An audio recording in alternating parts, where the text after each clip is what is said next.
since it's clouded over, all this cloud was well south of us.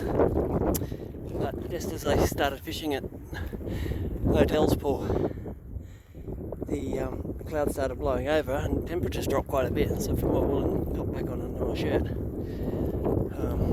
And every time a cloud covers the face of the sun, it gets much windier. And the problem is that it's not too bad the direction. It's coming pretty much due south at the moment. So basically from into my face, 5 minutes. So one of the big trout, about 60 centimetres, is just rising just beyond the edge of the weed bed there. I've got a dry fly on at the moment. I can't see it because of the white clouds. I can't see my fly because it's a white fly. So I'm going to change my fly and put a nymph on a dropper. Sitting here for about 15 minutes with honey, changing to a larger, darker fly because I couldn't see the lighter coloured fly, and I've got a size 16 nymph. Below. They don't seem to be too worried about him. Oh, there's that trout again. He's just off the edge of about a metre off the end of the weed bed there. And he's a big one. There's a smaller one to the left, which I actually had to take from, and when I lifted up, I actually pulled his head out of the water. She was only about 30 centimetres, but the one up to the right's at least 3 pounds and could be as much as 6 pounds. I saw 2 large fish there. I finally got one. I think it's about 3 pounds. There were 3 fish here. 2 of them were like 3 or 4 pounds or more. And there was a smaller one, about 30 centimetres, and the smaller one kept on going for my fly instead of letting the big ones get it. He's a good size. He have a good fight too. I saw him when we had a moment in the sun, so I only getting about like 20% sun and 80% cloud. He made a big splash when I first hooked him and did some flip flops and zoomed off. I haven't seen him since.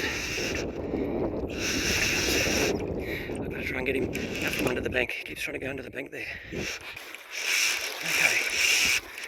I'm just going over here to get the net. If he was a bit smaller, I'd swim him up into the shallows, but because he's this big, he could be as much as 4 pounds. I don't want to risk getting the fish tangled around her legs. Yeah, so last time I got a big one here, like a 6 pounder or so, he got into this weed bed here. This guy hasn't gone in the weed bed yet, which is good. He has tried to go under the bank a couple of times.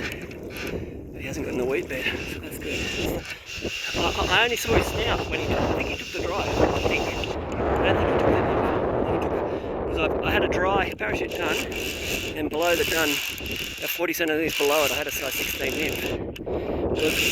I had a couple of short takes where they rose up. There's this fin on the tail. There he is. Yeah, I think he's about 3 pounds, I think. Okay. Just going to sit down here. No, he's got the leader right on his bottom. That might make him feel bigger. 3 pounds. Yeah. Okay, he got the leader up already. Now he's seen me. Yeah, okay.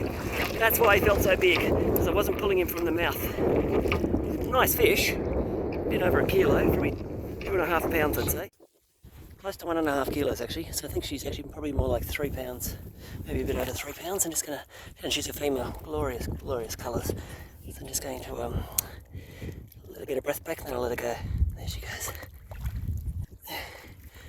Yep. So one of those really silvery ones with the black spots, and a female. I saw her rise, cast about a metre in front of her, and then she came straight up and took it. So that was good.